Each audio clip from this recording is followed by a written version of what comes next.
Deportations, destroying family lives. Imagine all the people living without fear.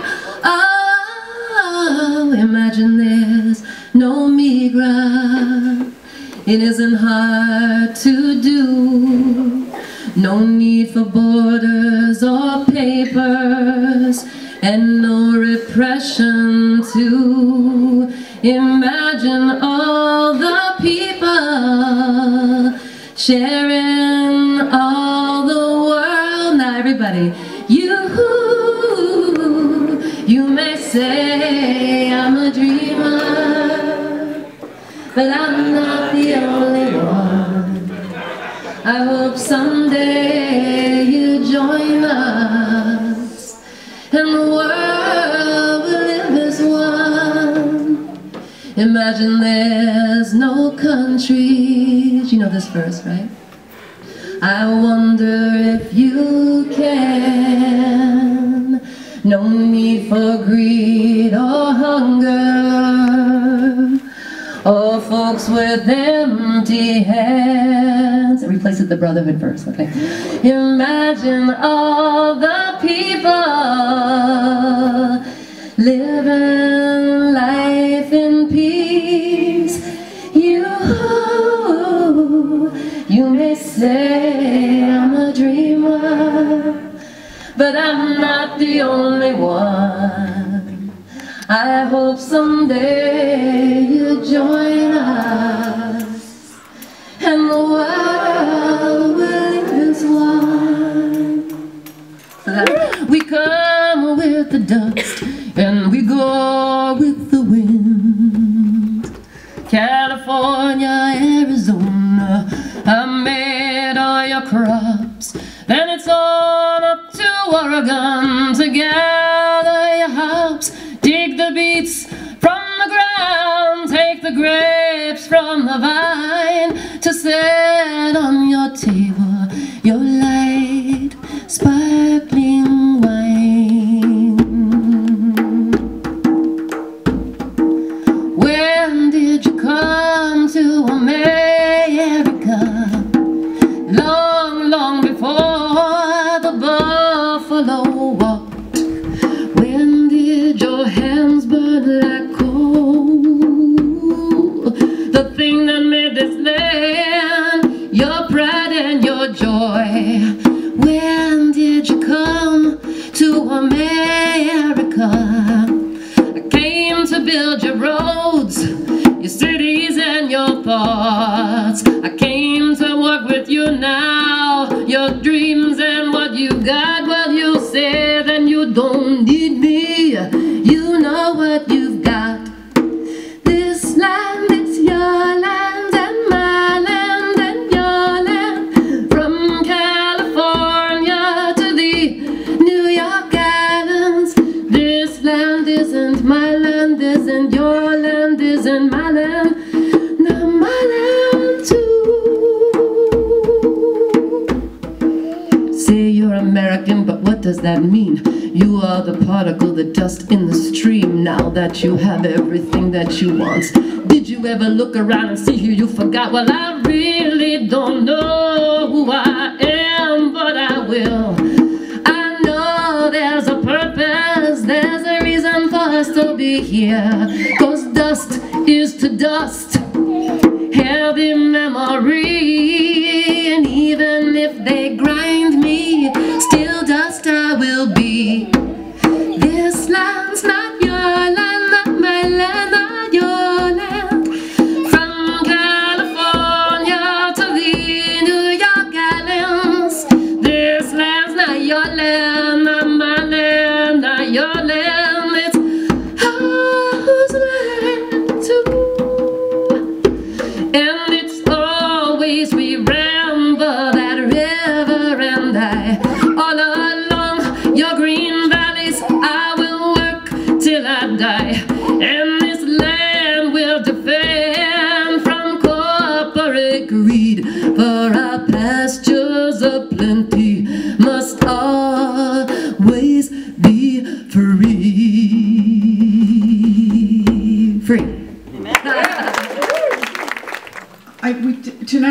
focusing on the human face of an individual and his struggle, his challenges, and today a victory of sorts.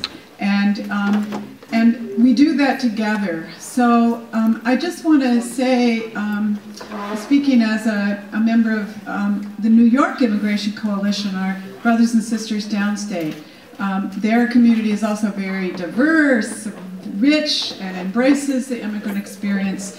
And they're looking to build strength in upstate New York and specifically in the Syracuse area.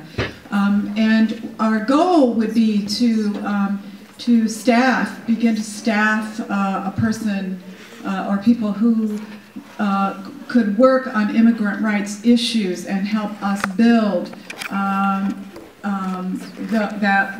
rights focus. And so we're really at the early stages of that. So, but I just wanted to share that because in order to sustain our commitment to each other, there needs to be some structure and organization and goals. And so I wanted to share that with the people here and invite you to contact me or my friend and colleague Rebecca Fuentes. There's certainly many people here in this room who are part of that effort, but anyway, that would be a good starting point. The other thing I want to say also, another community that I'm a part of is Plymouth Congregational Church, and we've been really as a congregation have been actively engaged in deep reflection on immigrant rights issues for quite a few years, maybe I'm guessing about 5 or 6 at least. Allie had invited me to this sometime earlier, but I had the privilege of reading Sean Kerr's article on the Post-Standard Online today. Unfortunately, I made the rather foolish mistake of then diving into the comments section. And although some of them were surprisingly supportive, there was enough of the standard fare that I now call for this ceremony. Could you all lay your hands upon my head for the moment? And repeat after me. Say, Sam. Sam. You have stuck your head deep into the cesspool of ignorance and hatred.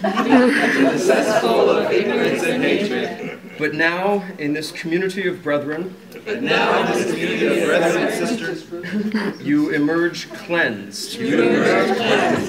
Thank you very much. Hi, my name is Ute. Some of you already know me. The question came up earlier, well, what can I do? What can we do? And the answer to that is, well, it all depends on how much energy you have. Right? So there's different levels of engagement. Sometimes in the civil rights community, human rights community, we speak of a ladder of engagement. Right? So in the very least, and I have a list here of immigration-related links. There are a lot of organizations working on this. In the very least, pick one. Sometimes all it takes is to click a button with your mouse, electronic mouse it is, right? And do an online petition, right? Sometimes that's all it takes. If you do that once in a while, at least you're sort of helping to chip away the problem.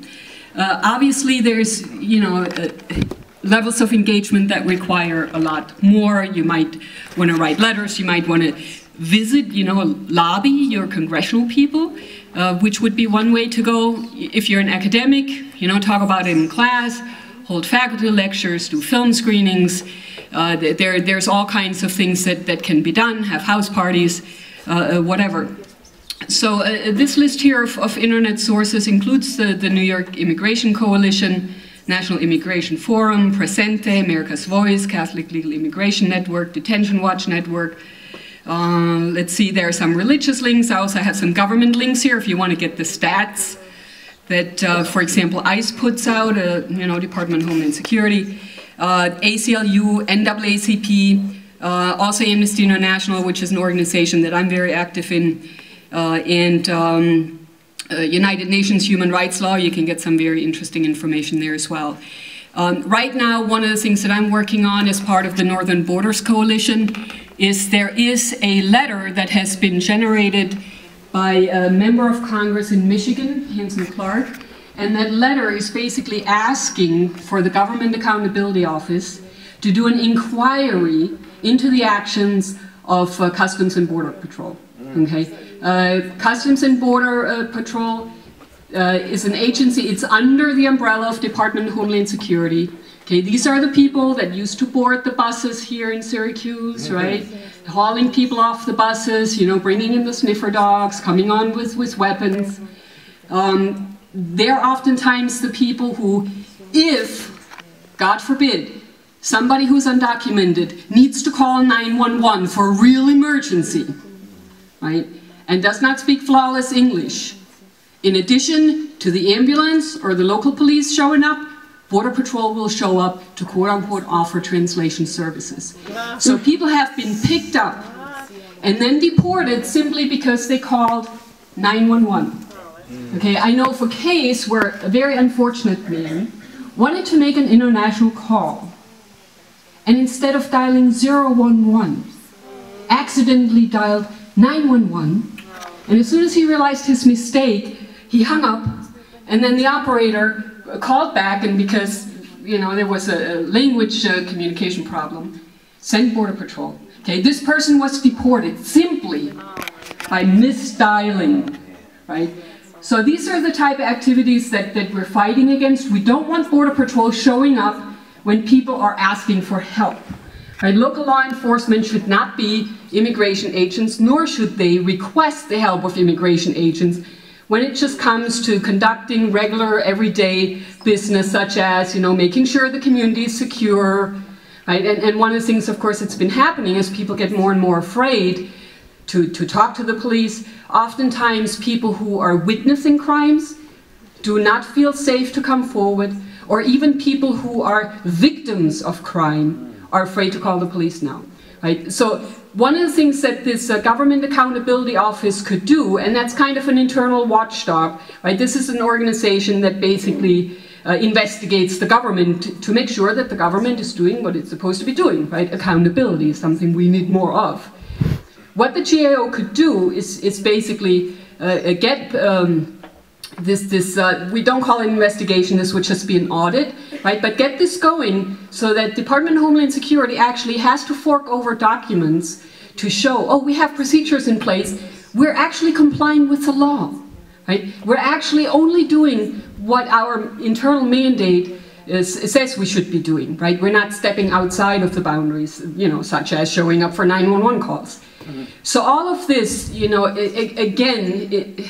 failing comprehensive immigration reform, there are ways in which we can chip away, and one way we can chip away at this problem with detention and deportation is to just tackle it at the enforcement level and making sure that the government, you know, at least has to be accountable to us for what it does, and hopefully, you know, will I don't know, be a little bit more sensible. I guess one can be hopeful. But in any case, that letter generated by Hanson Clark's office, they're now looking for co-requesters, other members of Congress who are willing to put their name on it, and the more people, the more House members we have on this letter, right, the more weight we have to get the GAO, or the Government Accountability Office, to actually conduct this audit.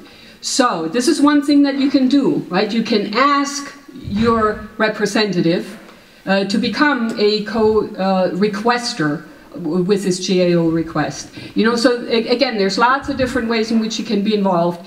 If you're interested in that, if you want a copy of the letter, which I can send you electronically, my name and contact information is here on this handout, and like I said, I have the other immigration-related links, the internet sources here, so I just want to let you know that this resource is available. You know, yes? Local actions. Well, I just wanted to just say that I met Ali through the detention task force in 2008 when I was working at La Liga, and I saw this little flyer and said, "Let's raise hell, raise bail." And I was like, what? What is? Why aren't we doing it? The Spanish Action League, you know, we're, you know, why are we doing that? But who are these groups? So I went there and I met wonderful people, among them Ali and Caroline and Pat Rector, and then eventually a lot of people here. So very, very lucky and to be part of that. And so just want to bring it back a little, because there's been activism in this community, and although we sometimes kind of run out of steam, and because this kind of stuff is just, it's kind of not really rewarding. You're just like today, what the Supremes, they just they uphold the Arizona stupid law that gives more work to the freaking police. The police they have enough work. I mean, are they gonna, I hope they complain and they say, raise our salary, because you're making us do more work.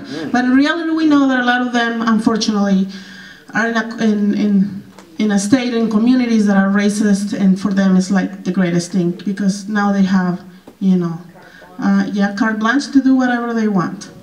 And one of the things that we are fighting here, say that, we're like this because of terrorism and stuff, is nonsense. And I hope that things will change, and thank you for starting the conversation in the community. Well, it's nice to see all the people I'm here.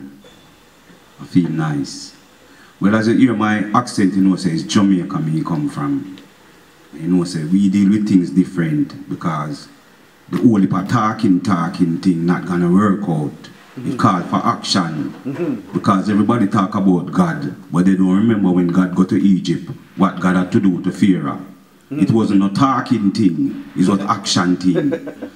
So this poem that I'm about to read is 2 poems, and they're not politically correct. So I guess you get an idea of what I'm saying. Respect to your Ali.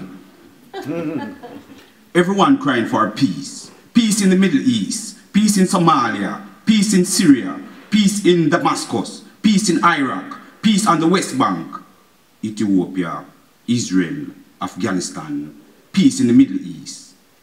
It seems as if Mr. Justice is now dead. Nobody wants to cry for justice. It seems as if they got things twisted, cooking the food, not using any fire. Justice, justice, justice, justice, justice, justice, until the color of a man's skin does not identify his character, until Mother Earth gets free for all her children to travel freely, until there are no more borders that separates my people. Peace will only be talking about until Mr. Justice is Sankofad. Rise up, poor people. The solutions are in your hands. Rise up, Malcolm X, John Brown, Tecumseh, Geronimo. Rise up, Sister Nanny, Harriet Tubman. Poor people really need your attitudes to bring peace amongst themselves. Peace in Jamaica, Cuba, Angola, Mozambique, Zambia, Botswana. Peace in the Congos, Utsi and Tutsi. Peace in the whole damn region. Mr. Justice cannot be found. Mrs. Peace is not around. Get up, stand up, fight with all your might. Justice for our peace. Never will we falter nor cease. The hotter the battle, the sweeter the victory, when we stand together for the peace that we require. Feed them food, refrain from feeding them bombs. Feed them love, refrain from feeding them hate. Feed them justice, then will come peace. And if each one is a brother, living the way they ought to be. Rise up! Rise up. The time is now at hand. Speak your minds for justice. Speak your mind for freedom. Speak your minds against the injustice behaviors. Speak your minds against the problems that affects your sisters and brothers each day. Speak your minds. Speak your minds about the sick, the homeless, poverty that lingers in our communities today. Speak your minds so that no child will be left behind. Speak your minds for blacks and whites to have the same opportunities. Speak your minds for unity. Together we will rise, but divided we will fall. Speak your minds for all human beings to live as one. Blacks, whites, or whatever nationalities you were labeled to be. No more segregation, no more confusion, no more lies to lead our children astray. Speak your minds. Speak your minds. The time is now at hand for you to speak your mind. I look across the eastern horizon. Unity will be here at last. No more pain and no more sorrows. Happiness is here for all to endure. Speak your minds for your children coming after you. Speak your mind. The time is now at hand. Rastafari. Wonderful. Hi, my name is Amelia, for those of you who don't know me. I'm going to read a statement on behalf of the Syracuse Peace Council, which hopefully you'll be able to read in the newspaper as an op-ed in the next couple days. Members of the Syracuse Peace Council express our deep admiration for fellow Peace Council member Ali Wayne's courageous step in publicly challenging U.S. immigration policy by sharing his status as an undocumented immigrant. We recognize Ali as one of millions of people caught in an unjust and inhumane immigration system. Ali's personal story is indeed compelling. He came here as a 9-year-old with his mother who worked for the UN. The U.S. has been his only home for nearly 30 years, yet he finds himself unable to work legally and with no path to legal status. However, Ali hasn't spoken out to seek special dispensation, but rather to draw attention to our broken immigration policies and practices. As a peace and social justice organization, the Peace Council shares many of his concerns and would like to articulate our hopes for a new policy towards immigrants. It would be based on the following understandings and principles. First, all people deserve human rights. Our nation prides itself on our Constitution, Bill of Rights, and protection of individual liberties. Those rights should extend to all within our borders and be applied through our foreign policy as well. Second, immigrants add greatly to our culture and economy. Migration of peoples has always been a feature of this land, even long before Europeans stumbled upon this continent. The U.S. has been built and developed by successive waves of immigrants from many parts of the world. That's part of our fabric. The storyline that recent immigrants are a drain on our economy is simply false. Contrary to the concerns that undocumented immigrants are a burden on the U.S. taxpayer, some studies and estimates suggest that from their pay and also, let me start that over again. Contrary to concerns that undocumented immigrants are a burden on the U.S. taxpayer, some studies and estimates suggest that undocumented immigrants actually contribute billions more in unclaimed taxes taken from their pay and generated from their labor than they receive through social services. At the same time, entire sectors of the U.S. economy are involuntarily, that's not right. I apologize, there's a typo. It's a great hypocrisy to accept the work of undocumented immigrants when it benefits the bottom line or puts less expensive food on the table, and then to subject immigrants and their families to raids, arrests, family separation, detention, deportation, racial profiling, and hate crimes. The third principle that we're recognizing here is that U.S. foreign policy drives immigration. Unfortunately, U.S. foreign policy is based on securing economic advantages for U.S. corporations rather than supporting human rights and social and economic justice. The same forces that have decimated local manufacturing in upstate New York have forced hundreds of thousands of Mexican farmers from their homes in a desperate search to support themselves and their families. According to a report by Public Citizen, at least 1.5 million Mexican farmers have been displaced as a result of the North American Free Trade Agreement, also known as NAFTA, established between the U.S., Mexico, and Canada in 1994. Free trade agreements and global capitalist forces, such as the International Monetary Fund structural adjustment programs, have similar effects throughout the world. The divisive rhetoric over immigration scapegoats immigrants and hides the interconnectedness of seemingly disparate economic crises. As we in Central New York have seen our economy crumble around us, politicians cite border security and terrorist threats as reasons to dump billions of dollars into militarizing the borders and building large-scale physical walls. But statistics show that the percentage of people held in federal or contracted detention facilities who pose a threat to national security is close to zero, the actual figure being 0.014%. These terrorist threats to our border security distract us from seeing a system that enriches corporations rather than treating people humanely. We applaud President Obama's recent decision to create the opportunity for young undocumented people to receive work permits and encourage him to extend the policy more broadly and expand it to include a path to citizenship.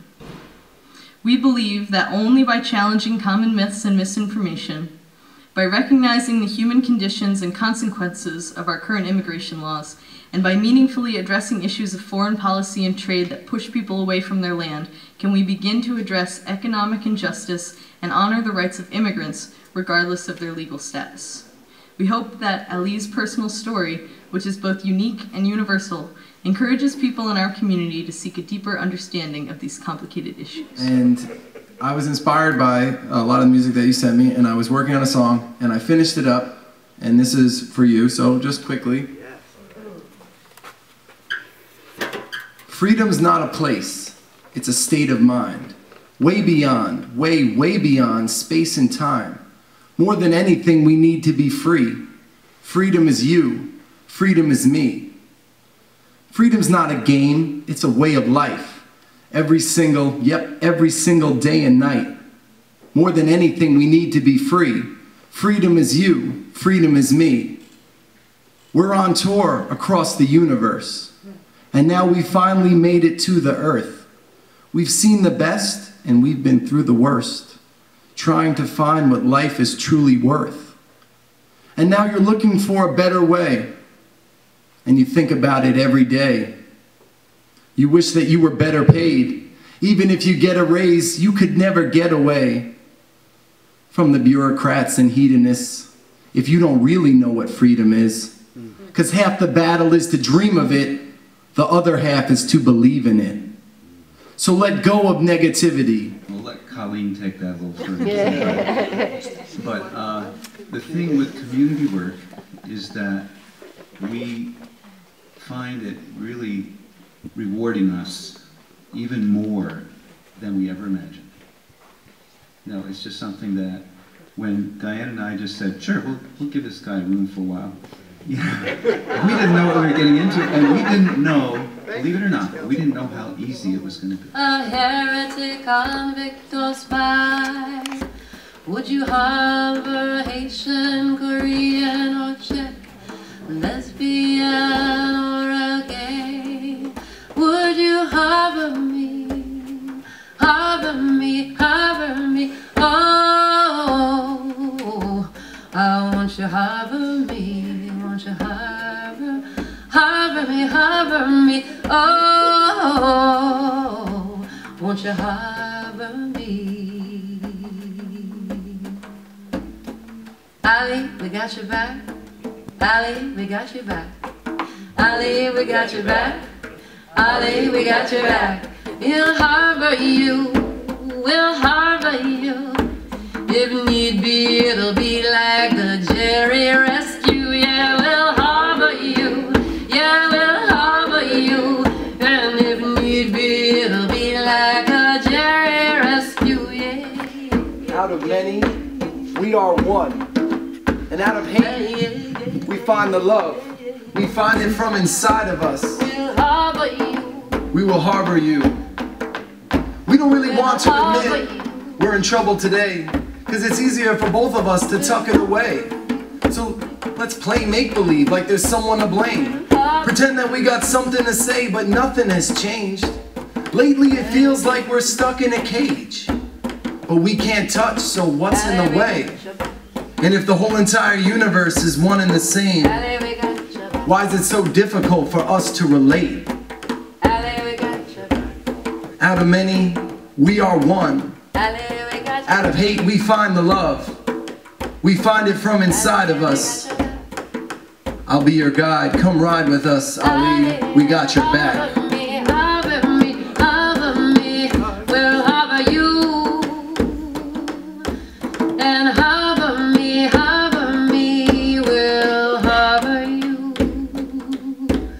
If need be, it'll be like a Jerry rescue, yeah.